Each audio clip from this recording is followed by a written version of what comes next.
This video is going viral, by the way. Labor related. Read the replies. Is an idiotic right-wing cesspool. Sure, I'll take a look at this. I've seen it. I haven't watched it yet. I cannot stand how the news has been dogging Gen Z and calling them lazy for not wanting to work a 9-to-5 for the rest of their lives. Let me put it in perspective for everybody who's a little confused here, okay? I work 5 days out of the week, 40 hours a week, okay?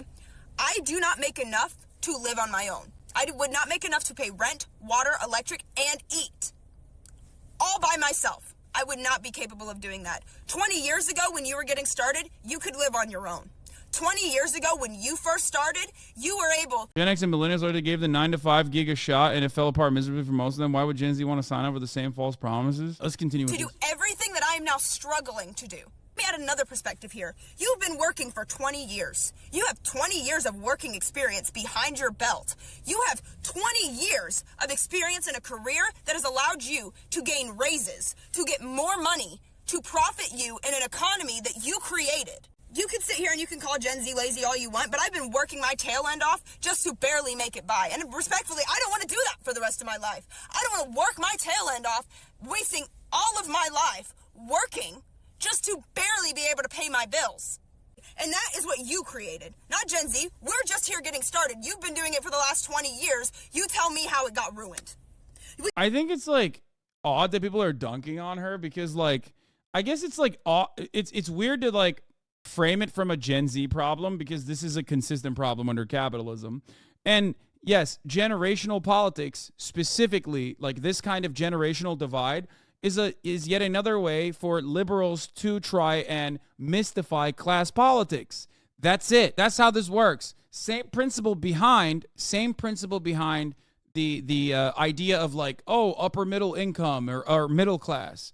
Like all of these concepts were created with the express purpose of trying to mystify class dynamics, which are pretty apparent, pretty obvious. And it's very successful, if I do say so myself. I use it sometimes as well, colloquially, right? So, overall, what she's saying is correct. I don't think that it's a controversial take to be like, hey, working at Walmart, as a worker at Walmart, I shouldn't have to work 40 hours and still not be able to make ends meet and still not be able to live by myself. That's a non-controversial perspective. Anyone that yells at that is a buffoon. Anyone that yells at that quite literally fails to capture their own conditions.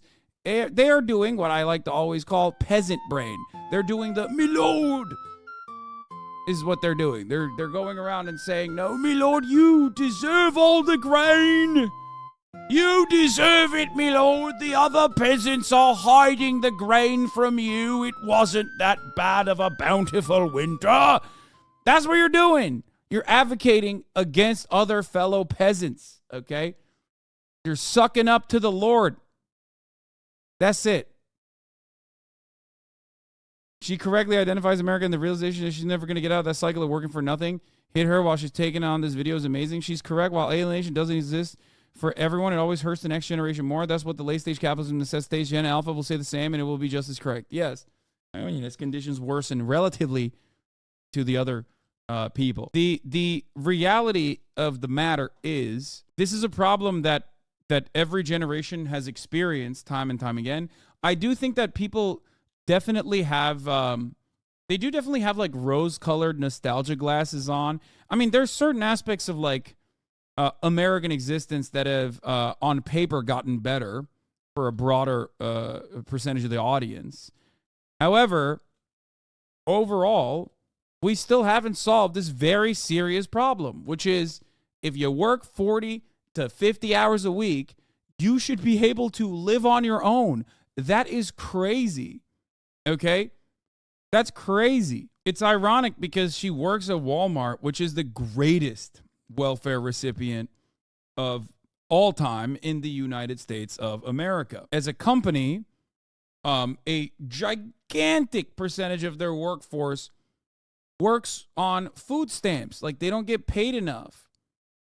And Walmart adjusts their wages with that in mind. They get the food stamps from the federal government or from their state governments, and then they turn around and use those food stamps at Walmart. Okay? What a way to double book Oh my Lord.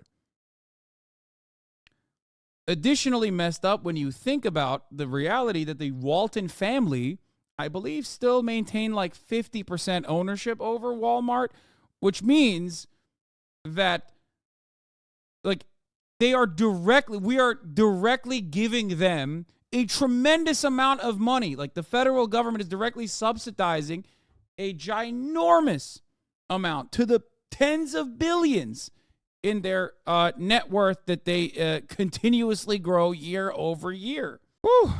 We can sit here and we can call Gen Z lazy all you want, but you let the economy turn into what it did. You let it all run to hell. And now it's Gen Z's fault because we don't want to work to fix your mistakes. I work 2 jobs, is essentially around 50 to 60 hours a week. I'm also a full-time student. This late-stage capitalism cycle is brutal. Yeah. Crazy statistic. In the UK, 20 years ago, the majority of 18 to 30-year-olds lived with their kids. Now the majority of 18 to 30-year-olds live with their parents. Yep. I'm 37, 20 years into this madness, and it just never changes, only gets worse. I'm not interested in struggling to meet some arbitrary deadline set by someone else to just pay my bills. I'll forever be anti-work. Anger is an honest emotion, but I think our anger is misdirected at generational politics when it's more of a systematic issue on how we organize the economy, in my opinion. Yes, I am not a believer in generational politics. That is precisely the reason why I told Jenk what I told him. That it is a foolhardy, silly way of analysis that will leave you shocked when you find out that there are still very much, a 50-50 split between the two different parties. No matter what. I've shared this here before, but it's relevant again. I have my doctorate in pharmacy. I left retail pharmacy because I couldn't even afford to pay my $316,000 in loans on a salary of $120K while living in DC. So now I make $205K and was forced to move to DC to work in person at a desk job. I pay $3,200 in rent in a 2-bedroom bathroom and lose $2.5K a month in loans. I am so far away from my house and I'm almost 32.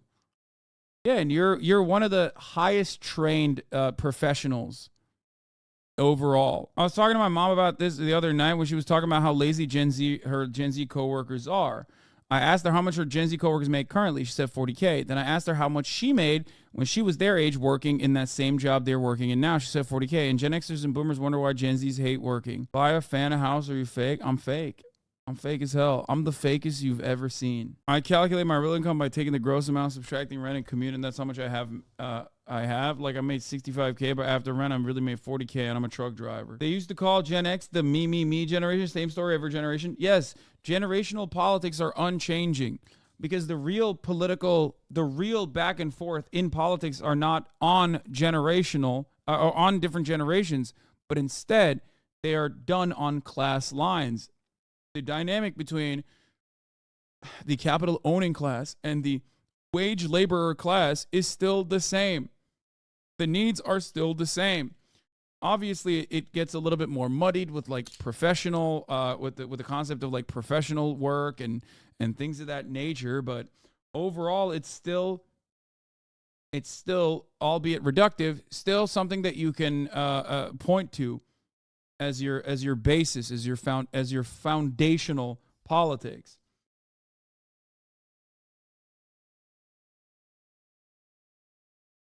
Anyway.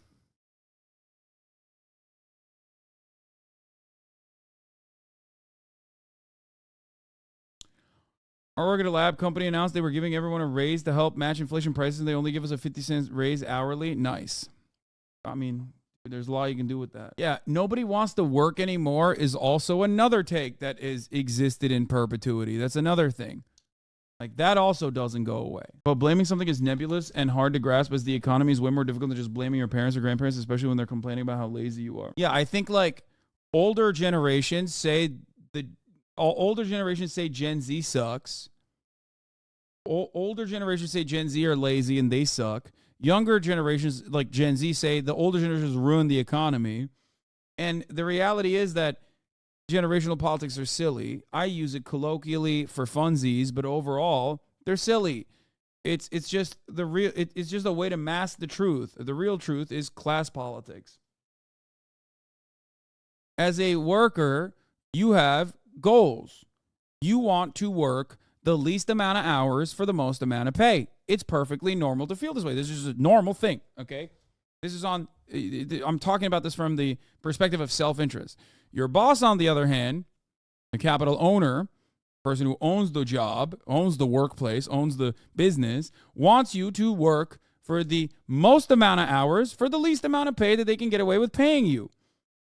This is the inherent contradiction that causes the division and also the antagonism between the two classes. Same thing happened with your parents as well. That's it. After the Black Death, there were lots of complaints from the ruling class that serfs and peasants were quiet quitting and in general didn't want to work anymore. From the Statutes of Laborers, 1349 to 51. You can read the same stuff in the Wall Street Journal today. This goes back to my Lord argument. Whereas it was lately ordained by our Lord the King, and by assent of the prelates, earls, barons, and others of his council, against the malice of servants who were idle and not willing to serve after the pestilence without excessive wages, that such manner of servants, as well men as women, should be bound to serve, receiving the customary salary and wages in the places where they ought to serve in the 20th year of the reign of the king that now is, or 5 or 6 years before, and that the same servants, refusing to serve in such a manner, should be punished by imprisonment of their bodies. The servants, having no regard to the ordinance, but to their ease and singular covetousness, do withdraw themselves from serving great men and others, unless they have livery and wages double or treble of what they were wont to take in the 20th year and earlier, to the great damage of the great men and impoverishment of all the commonalty. The statute applied to all those who did not own enough land for their own subsistence, obliging them to work for lords at fixed wages. Hence it struck at small holders as such. That's right. So it doesn't even matter what the structure looks like. I've covered this before, the nobody wants to work anymore thing before. I mean, it goes way, way, way back in time, not just like 1894.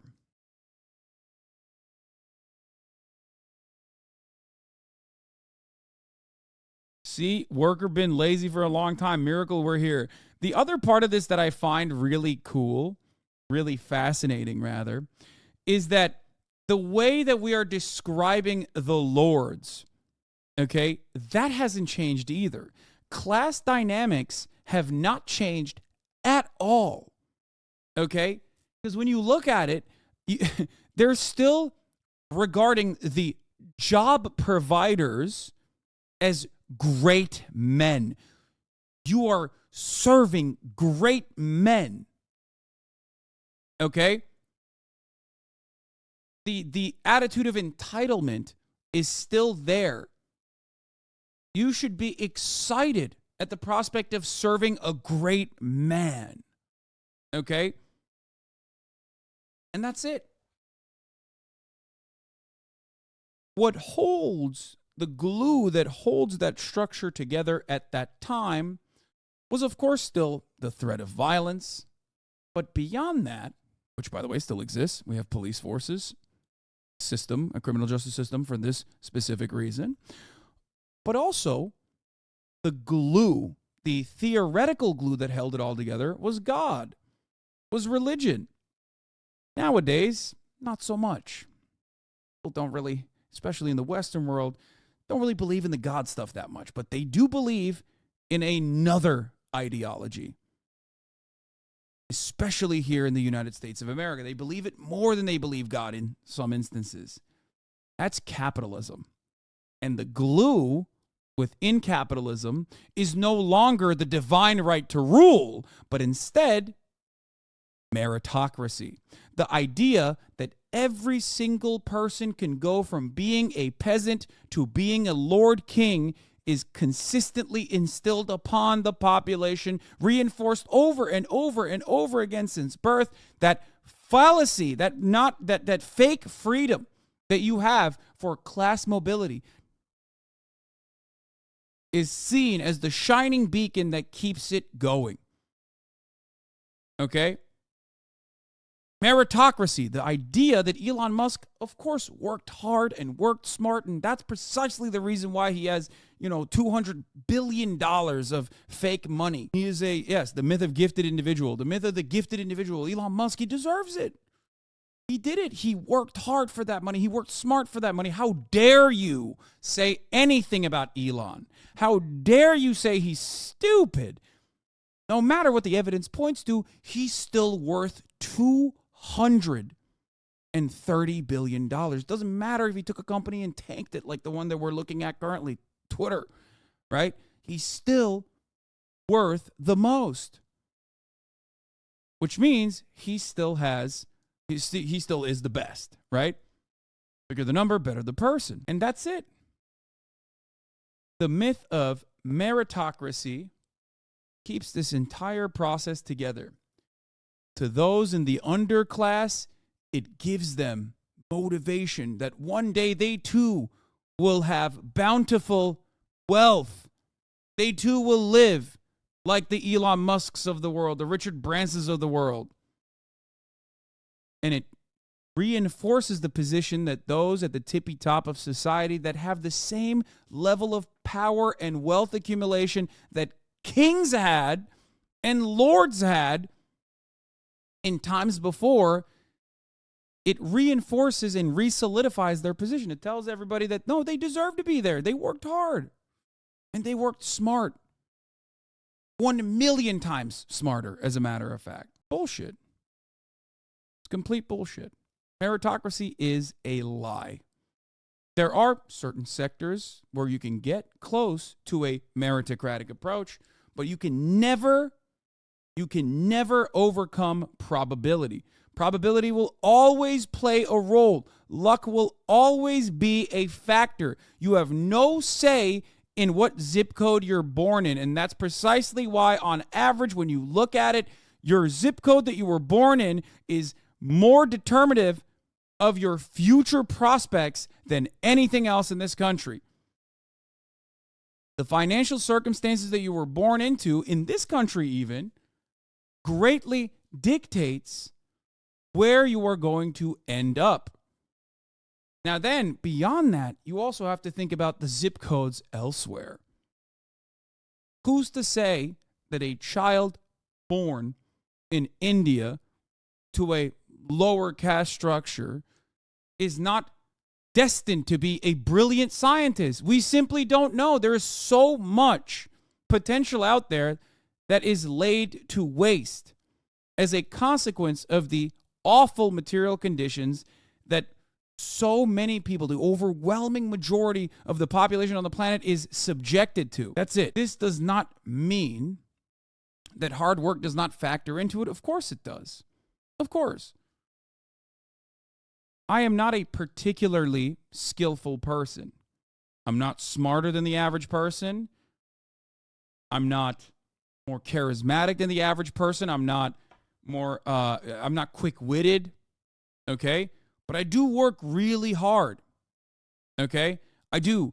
I work so hard. I work non-stop. You can say that work, Omega Lol, on Twitch, but when you compare the just sheer number of hours that I'm on camera, and you compare it to other forms, other facets of entertainment, other facets of media, you start to recognize it. Obviously, the thing I do is nothing in comparison to like a delivery driver or someone that works in an Amazon distribution facility. That's back-breaking labor. That's a necessary form of labor. Okay? But the reality is, I have a tremendous amount of luck that factored into what family I was born into, what I look like. Even what I look like is a great example. What I look like is a great example. Because if I didn't work so hard, if I didn't work out every single day, if I didn't manage my diet all the time, if I didn't have a tremendous amount of willpower to stop myself, I wouldn't look the way I do, right? So obviously luck played a role in that, and hard work played a role in that as well.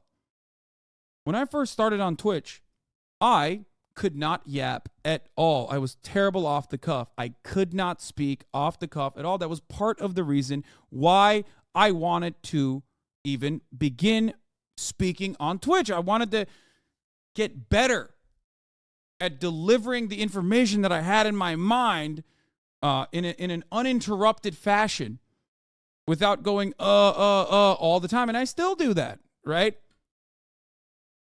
And the only reason why I can talk uninterrupted for 10 consecutive hours over and over and over and over again is because for years and years I've been doing this.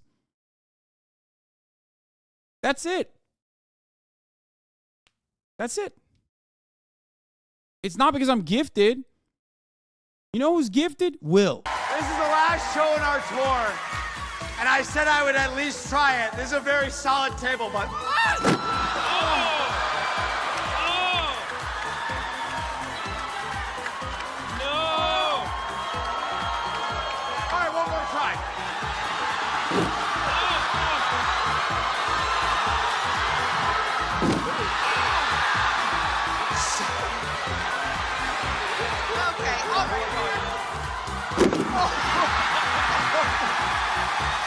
Oh my God! Jesus! Give it up for Will Neff! God, they are making them more solid than they used to. Will is a natural talent, okay? He works really hard too. He's the genius of hard work, as he always says. I am as well, but he's also very gifted. He is naturally a very charismatic person. He is a born theater kid. He is a showman. I never was. Okay? Here's the thing. Being a born showman or being gifted in a particular field gives you a massive advantage early on. Okay? Same with athleticism, for example. If you were like a particularly athletic person, which I am not, right? You can pick up a ball and pick up a sport very quickly, right? Will is also a very athletic person, for example. But I'll give you an example where I, am better than he is, right? Basketball. I'm not a very athletic person, but I'm better than many people, many average basketball players, for two reasons. One, because of the natural height advantage that I have. I'm much taller, right? So there you go. That's the immediate benefit that I have from luck. But then also beyond that, I work very hard. I play a lot. I play basketball for years and years and years, okay? So when I pick up a dodgeball, I'm not that good. I'm not good at all. But at least when it comes to basketball, I am good. It's something that I'm very confident in. It's something that I know I'm good at. Why? Because I've done it for years. So natural talent only takes you to a certain place. Okay? I've been making this point, this exact same point in perpetuity for the past 10 years. It is one of the most important aspects of understanding my worldview and understanding, I guess, just the anti-capitalist perspective, anti-capitalist framework, is that hard work is important. Okay, of course it is. But ultimately, meritocracy is still a lie. The way that it is explained to people is silly. It's just a way to try and get you on board and not have you recognize that many of the people in the tippy top are not there because they worked harder than everybody else or worked smarter than everybody else. That's not it. They were able to capitalize on the opportunity given to them, and many people do not have that opportunity because of the material conditions that they're born into. And there's nothing you can do about changing that reality. This doesn't mean you should stop working very hard to overcome those hurdles. I say that all the time. Okay? You should. You should do everything in your power to overcome the conditions that you were subjected to. That's precisely the reason why I explained some of the things that I had to overcome myself. I mean, there's a reason. My entire family is obese, for example. Okay? People say, oh, you're attractive. That's like the reason why you're successful. And it's like, sure. But I worked very hard at that. That was something I was able to overcome. It did not come easy to me. I did not have any natural gifts in that regard. Okay? Obviously, that only takes you so far. So I explained all of this to you because I want you to understand that the system is designed around a lie, and that lie has changed over the years, but the fundamentals or the necessity for that lie has not changed. And the necessity for that lie to exist is the class dynamic that works regardless, that exists regardless of whether you recognize it or don't. If you do recognize it, then you can work against it. How can you work against it? Through collective bargaining, through getting together, okay, and demonstrating the only power that you have as a wagee. That's class awareness. Class awareness is the first point towards demonstrating class solidarity. Capital owners are class aware, and capital owners demonstrate class solidarity all the time. You need to develop class consciousness, and then you need to engage in class solidarity. Oh, she's pressing buttons. Calm down. No! Anyway, guys, love you all, and I will see you tomorrow. Bye.